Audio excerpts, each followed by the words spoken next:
Here's the thing I wish someone told me in my 20s.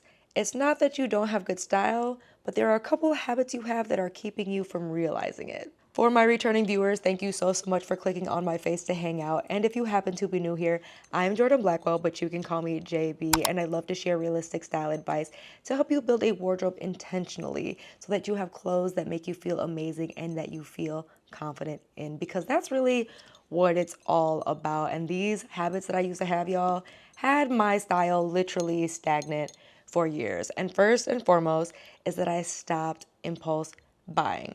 Like everyone else, I used to buy things because everyone else was buying them. They looked cute in them. They looked amazing in them. In fact, they looked stunning. And I just felt like I had to have it.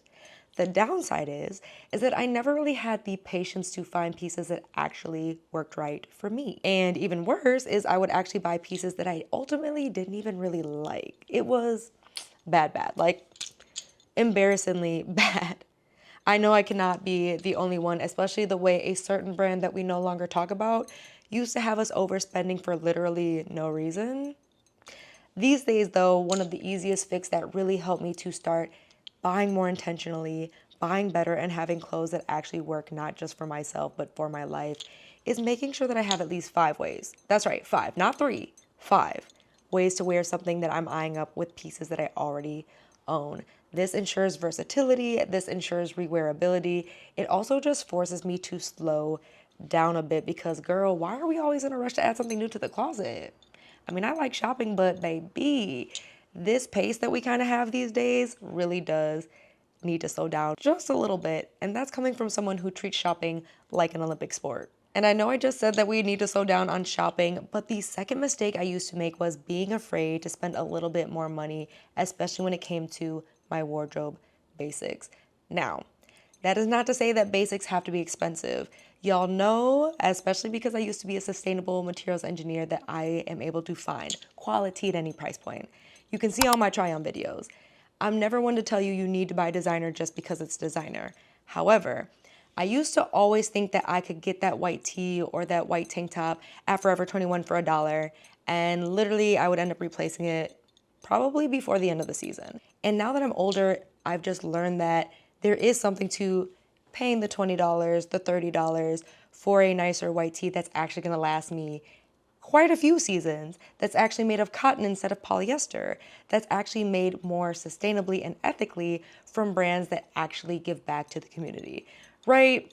Like in my 20s, I couldn't quite see that. And also at the time, right, not that this is an excuse, but it also was like the early 2000s, like 2010, 2013, like that was just not something we were as concerned with back then. But when I say now, I am way less averse to spending a little bit more money on having the actual nice pieces, and that has made all the difference in my outfits. Because building around good quality basics, especially elevated basics, because y'all know that is where I live, really makes it so much easier to get dressed and always have something to wear and look put together. 3, I'm gonna hold all of our hands collectively when I say this because I know this might still be a little bit rough for some of us to hear, but confusing feminine with tight, revealing, always short clothing. Now look, nothing wrong with that. If that's your aesthetic, that's your aesthetic. But I really thought for the longest time, like showing a lot of skin, being overly revealing, wearing super tight clothes, making sure I fit it in the smallest size was like the most feminine thing. Nah, nah, don't get me wrong. I look good. The girls look good, y'all look good. But what I found for me, specifically for me, is that I just feel the most powerful when I'm dressing in what makes me feel comfortable, then confident. I'm gonna say that again. Comfortable and then confident. I want both, right? And a lot of people feel like you cannot have both. I hope my style and my videos prove all of that wrong. When I am tugging at my clothes, when I feel like I cannot breathe, if I cannot sit comfortably, none of that makes me feel feminine. None of that makes me feel sexy. None of that makes me feel good about myself or my body. It doesn't. And I cannot understand the girlies who are like, yes, please suffocate me. Like, I don't get it. Because when I look at them, they look uncomfortable. They're pulling, they're looking like this. The girls who have on those heels that end up in that flamingo pose because their toes a little too tight in the heels. For me, that was one of the biggest mistakes I made in my 20s, was just thinking that fashion and beauty did mean pain. thinking that, again, I always had to be in tight clothes or that tight clothes had to be suffocating in order to show off my body and make me look and feel amazing. And baby, I'm so glad to say that we have unlearned that in 2025. In fact, I'm super curious, what's a style mistake that you are still trying to unlearn? Because I will not lie, this has taken quite a bit of time and some shadow work in my journals at home to like get past. I will be so honest, but I'm super curious for you. What's a style mistake that you see yourself still making that you're really trying to give yourself grace but release this year? Let me know in the comments. 4 kind of aligns with number 1, but on a deeper level, and that was just chasing trends that don't align with my style. You know that over here, trend is not a dirty word. I do not view trends as a bad thing. I think that they can be really helpful and really informative to refreshing your style, even without spending money.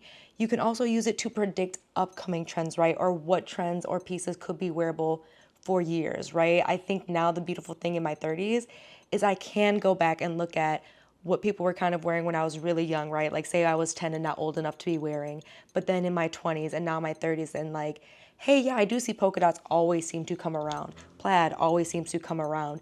These certain styles always seem to come around. So I can make more informed decisions as to the trends because I can see which ones are truly recycling, and because most of them always come back at some point, they never really go out of style.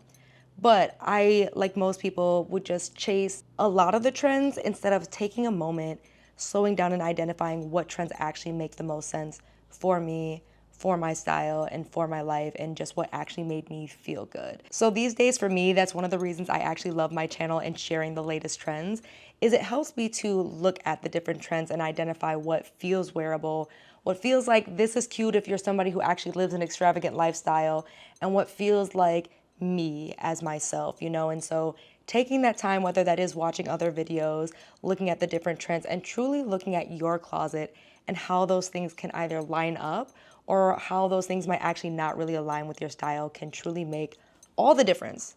All the difference between having like killer style and just being one of those people where you look in your closet and you feel like you never have anything to wear because you just keep following trends that are very disjointed instead of listening to your style. Which brings me into the next one that is always the hardest to kind of balance, but I think I have finally nailed it this year. That is buying pieces for the life I wanted versus buying pieces for the life I had. Now look, like everybody, I was told from a very young age, dress how you want to be addressed, okay, baby? Like, if you want to be respected, you want people to treat you a certain way, you need to dress nice. My parents definitely played into respectability politics. But the downside with this advice is that a lot of us, and I don't know how to put this politely, a lot of us are not at that point, and that's okay. And the downside with this philosophy is I see so many people wasting money on pieces that never actually get worn because they just have not gotten to that place in their life yet. Like, that's not to say they never will or they're not going to, but it may be like a decade off, right? And I know for myself, like I foresee myself as an island girl wearing vacation pieces all the time on a beach, but I live in Michigan. Do you see where that could be a problem? Buying for the life you want versus where you're at. And so really taking a step and having an honest conversation about how can I blend that, right? That isn't to say to give up on the life you want or not to dress for the life you want. But what are pieces that feel like the life you want, but also work for the life you currently have? That changed the game for me. Like really looking at how pieces could lend themselves to my vacation lifestyle, but also work for my summertime outfits, right? Like pieces that worked for work, but also worked for the weekend in ways that made me feel cool. Like that was something I really, really at the end of my career as an engineer was queen at. I literally would find pieces that I did not mind wearing to work, but also felt cool and on brand for my style outside of work as well. And if you are somebody who is kind of ready to step into that life you want, but you still feel like you're dressing for the life that you have, you do have to just start showing up. Like the only way to get over that cringe feeling of feeling overdressed all the time or having people stare at you is to continue overdressing and having people stare at you. Because then it's just like not aversion therapy, what is it called? Exposure therapy, right? Like where you keep showing up and exposing yourself to the things that you fear until it doesn't feel as anxious, it doesn't make you feel as uncomfortable. That's one of the ways that I started bringing into the life I wanted and marrying it with the life that I had, was understanding that I live in the Midwest. And if I dress anything outside Anything outside the Midwest, t-shirt and jeans, Lululemons, I'm gonna get stared at. And so the only way to then get to that point where that didn't bother me was to just keep showing up. And now more times than not, it's not that people are staring at me because of my outfit and they're like, girl, what are you wearing? They're like, girl, no, but what are you wearing? Because that's actually really cute and I would love to buy that. Like, where is that from? And you really also then find that a lot of those, not irrational fears, but a lot of those projections in your mind are just that, in your mind, in your mind. And a lot of people are not staring at you maliciously or like in a rude way. They are genuinely curious about you and they are genuinely like inspired by you.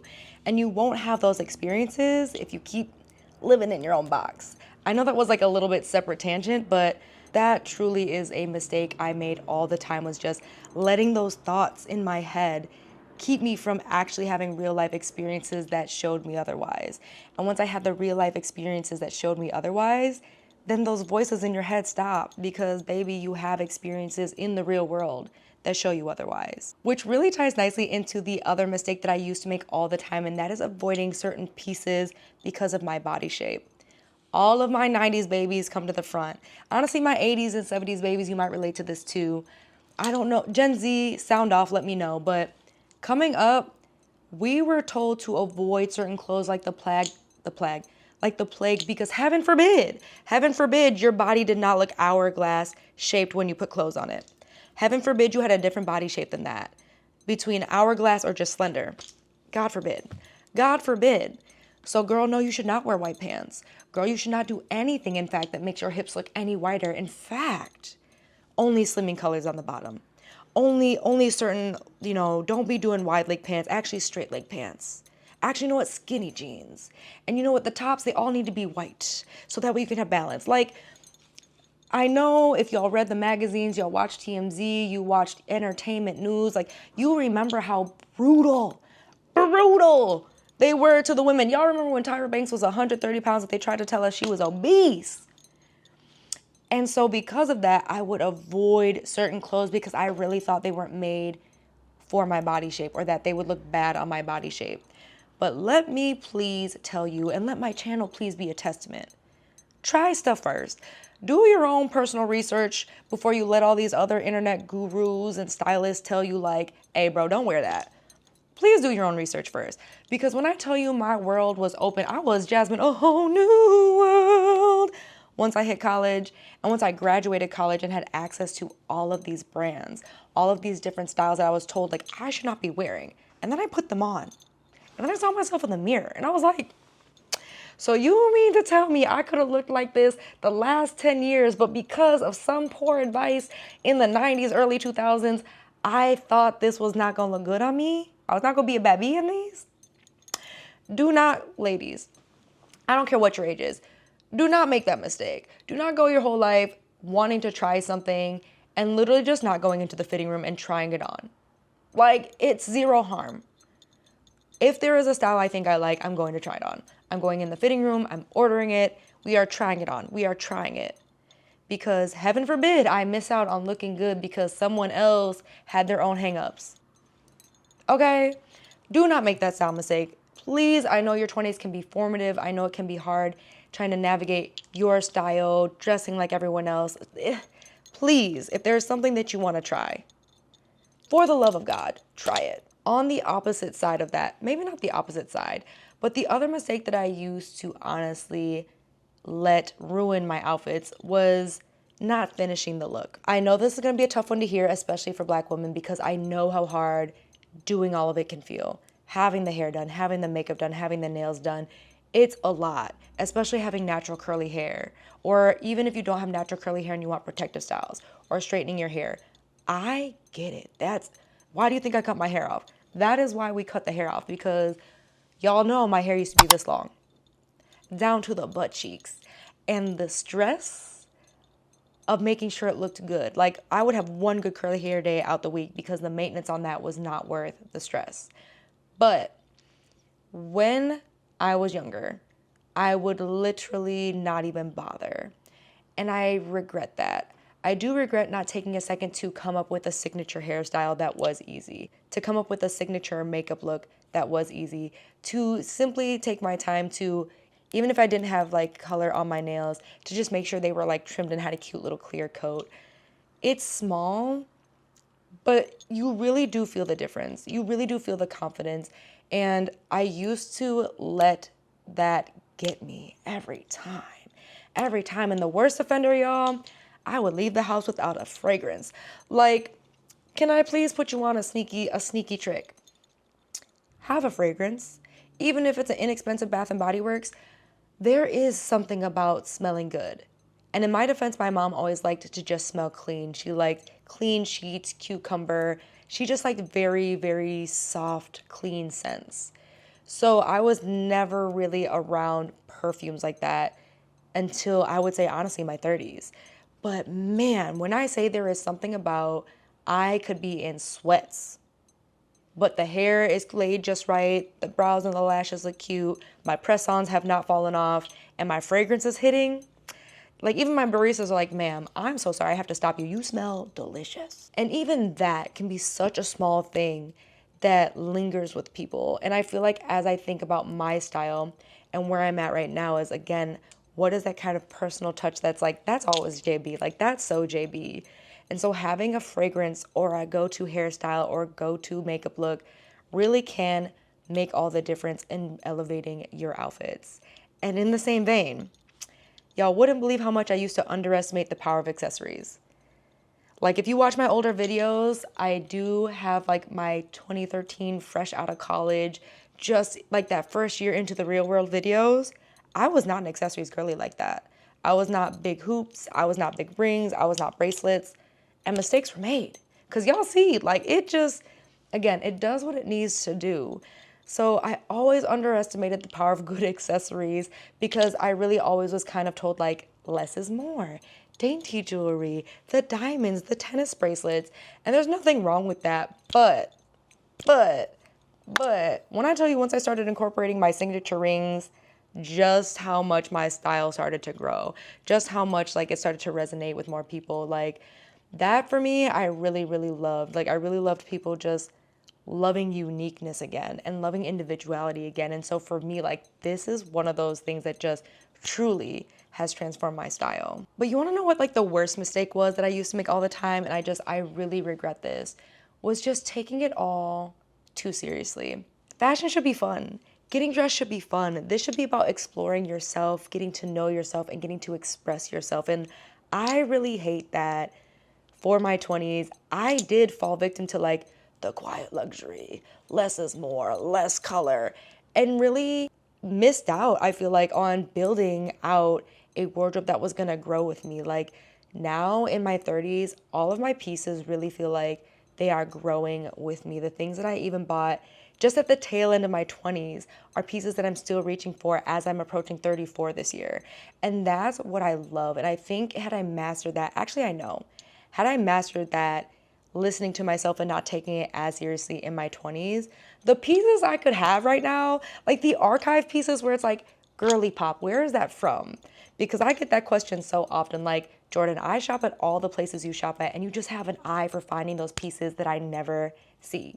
And if you are somebody that feels like that, sign up for my email list. I send it out bi-weekly. What's new in my closet, the best finds with my sustainable materials background, because that's how I can find quality at any price point so my pieces actually last and can evolve with my style. And I just wish I had that understanding in my 20s of like, again, how can I be looking at pieces and what are those pieces that will be growing with me? And I just was taking it so serious. Like, I needed to be professional for my 9 to 5. I needed to be giving super baddie energy for the men's and the night out. Like, I was just focused on a different lifestyle, obviously, than I am now in my 30s. And I have noticed that as I've gotten more focused and as I've had more fun and leaned into myself and aligned more with myself, my style is growing, my career is growing, and it's just opened so many doors. And that, y'all, is always like the power of dressing in a way that makes you feel amazing. That's why my videos are never like 100% how to look expensive or like getting designers for less and where to find the dupes, because I really want you to feel confident in whatever you're choosing, whether that is something that is more on the affordable side or you are somebody willing to invest more money into Black designers, big designers. I just want you to feel that confidence in what you're choosing and understanding how to pick pieces that make you feel amazing, not just now, but later. And that was a mistake I made a lot in my 20s, was focusing on just what made me feel cute now, but not really thinking about long term, like what 30-year-old Jordan would want to wear, what 40-year-old Jordan would want to wear.